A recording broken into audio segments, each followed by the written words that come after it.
ನಾಯಕರಾದ ರಾಜ ವೆಂಕಟಪ್ಪ ನಾಯಕರ ಮಗನಿಗೆ ನಿಮ್ಮ ಅತ್ಯಮೂಲ್ಯವಾದ ಮತವನ್ನ ನೀಡಿ ಹಸ್ತದಿಂದ ಹಸ್ತಕ್ಕೆ. ಅದೇ ರೀತಿಯಾಗಿ ಈ ನನ್ನ ತಾಂಡ ಬಂಧು ಬಳದವ್ರಿಗೆ ಕೇಳೋದು ಒಂದೇ, ನಿಮ್ಮ ಮನೆಯ ಮಗನಾದ ವೇಣು ಅಣ್ಣನವರು, ಕುಮಾರಣ್ಣನವರು ಈ ಒಂದು ಸಭೆಯೊಳಗಿದ್ದಾರೆ.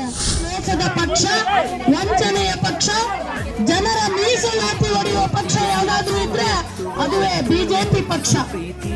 ಜನಪರ ಯೋಜನೆಗಳನ್ನ ಕಾರ್ಯಗತಗೊಳಿಸಿ ಇವತ್ತು ಒಬ್ಬ ಕುರಿ ಕಾಯ್ತಿದ್ದಂತ ಒಬ್ಬ ವ್ಯಕ್ತಿ ಇಡೀ ರಾಜ್ಯದ ಚುಕ್ಕಾಣಿಯನ್ನ ಹಿಡಿದಿರುವ ಏಕೈಕ ಪಕ್ಷ ಅದುವೇ ಕಾಂಗ್ರೆಸ್ ಪಕ್ಷ. ಮಾನ್ಯ ಸಿದ್ದರಾಮಯ್ಯನವರಂತ ಇವತ್ತು ದೊಡ್ಡ ವ್ಯಕ್ತಿಗಳನ್ನ ಇವತ್ತು ಕೊರೋನಾ ಸಮಯದಲ್ಲಿ ಅನ್ನಭಾಗ್ಯ ಯೋಜನೆಯನ್ನ ನೀಡಿದ್ರು. ಅವರು ನೀಡಿದಂತ ಅನ್ನಭಾಗ್ಯ ಯೋಜನೆಯಿಂದ ಇವತ್ತು ಅದೆಷ್ಟೋ ಬಡವರು ಕೊರೋನಾ ಎಂಬ ಮಹಾಮಾರಿಗೆ ತತ್ತರಿಸಿ ಜೀವನ ಹೋದಾಗ ಅವರ ಅನ್ನಭಾಗ್ಯ ಯೋಜನೆ ಬಹಳ ಸಹಾಯಕವಾಗಿದೆ ನಿಮ್ಮಂತೆಲ್ಲ ಬಡವರಿಗೆ. ಹಾಗೆ ಇಂದಿರಾ ಗಾಂಧಿಯವರು ಒಂದು ಹೆಣ್ಣನ್ನ 4 ಗೋಡೆಗೆ ಸೀಮಿತವಾಗಿ ನೋಡ್ತಿದ್ದಂತ ಒಂದು ದೇಶದೊಳಗೆ ಒಬ್ಬ ಹೆಣ್ಣು ಕೂಡ ಇಷ್ಟು ಜನ ಗಂಡು ಮಕ್ಕಳ ನಡುವೆ ನಿಂತ್ಕೊಂಡು ಆ ದೇಶದ ಚುಕ್ಕಾಣಿಯನ್ನ ಹಿಡಿಬಹುದು ಅಂತ ತೋರಿಸಿಕೊಟ್ಟ ಏಕೈಕ ಪಕ್ಷ ಅದುವೇ ಕಾಂಗ್ರೆಸ್ ಪಕ್ಷ. ಹಾಗೆ ನಿಮಗೆ ಗೊತ್ತಿರೋ ಹಾಗೆ ಹೋದ ವರ್ಷ ಈ ಸಮಯದೊಳಗೆ ರಾಜ ವೆಂಕಟಪ್ಪ ನಾಯಕರು ನಿಮ್ ತಾಂಡಕ್ಕೆ ಬಂದಾಗ ಹೇಳಿದ್ರು, ನಿಮಗೆ ಗ್ಯಾರಂಟಿ ಕಾರ್ಡ್ನ ತಪ್ಪ ಹೇಳೋಗಿದ್ರು. ಆ ಗ್ಯಾರಂಟಿ ಕಾರ್ಡಿನ ಪ್ರಕಾರ ನುಡಿದಂತೆ ನಡೆದಿದ್ದೇವಾ ಇನ್ನು? ನಡೆದವಾ ಇನ್ನು? ಜೋರಾಗಿ ಹೇಳ್ಬೇಕಪ್ಪ, ನನ್ ಕಿವಿ ಕೇಳಿಸಲ್ಲ. ನಡೆದವಾ ಇನ್ನು? ಕಾಂಗ್ರೆಸ್ನವರು 2,000 ರೂಪಾಯಿ ಗೃಹಲಕ್ಷ್ಮಿ ಅಂತ ಹೇಳಿದ್ವಿ ನನ್ನ ತಾಯಂದ್ರಿಗೆ ಹೇಳಿ ಹೋಗಿದ್ವಿ. ಅದ್ರ ಪ್ರಕಾರ ನಿಮ್ಮ ಅಕೌಂಟಿಗೆ ಬಂದೋ ಇಲ್ಲ. ಉಚಿತ ಬಸ್ ಪ್ರಯಾಣ ಅಂತ ಹೇಳಿದ್ವಿ, ಅದು ಕೂಡ ನಾವು ಕೊಟ್ಟವ ಇಲ್ಲ. 10 kg ಅಕ್ಕಿ ಎಂದಿದ್ವಿ, ಕೊಟ್ಟ ಮಾತಿನಂತೆ ನಮಗೆ ಕೇಂದ್ರ ಸರ್ಕಾರದವರು ಮೋಸ ಮಾಡಿದಾಗ 5 kg ಅಕ್ಕಿ ಜೊತೆಗೆ ಇನ್ನೂ 5 kg ದುಡ್ಡನ್ನ ನಾವು ನಿಮಗೆ ಕೊಡ್ತಾ ಇದಾವ ಇಲ್ಲ.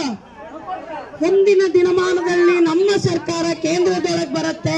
ಜನಪ್ರಿಯ ಯೋಜನೆಗಳನ್ನ 2,000 ಜೊತೆಗೆ ತಿಂಗಳಿಗೆ ನಿಮಗೆ 8,500 ವರ್ಷಕ್ಕೆ 1 ಲಕ್ಷ ರೂಪಾಯಿಯನ್ನ ಕೊಡುವ ಯೋಜನೆಯನ್ನ ಜಾರಿ ಮಾಡ್ತೀವಿ.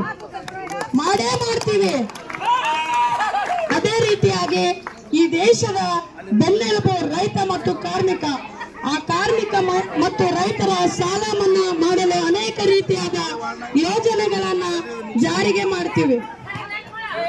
ರಾಜ ವೆಂಕಟಪ್ಪ ನಾಯಕರು ತಾಂಡ ಅಂದ್ರೆ ಅವ್ರಿಗೆ ಅದೇ ಹೇಳಿದ್ನಲ್ಲ, ಆ ಪ್ರೀತಿಗೆ ಬೆಲೆ ಕಟ್ಟಕ್ ಆಗಲ್ಲ. ಬಂಜಾರ ಬಳಗದವರು ಸುರಪುರದೊಳಗೆ ಇವತ್ತು ವೀಣಾ ಅನ್ನೋ ಹೆಸರು ಫೇಮಸ್ ಆಗಕ್ಕ ಇದೇ ತಾಂಡದವರೇ ಕಾರಣ. ಅವತ್ತು ನಾನು ಈ ತಾಂಡ ಬಟ್ಟೆಯಿಂದ ಪರಿಚಯ ಆದೆ.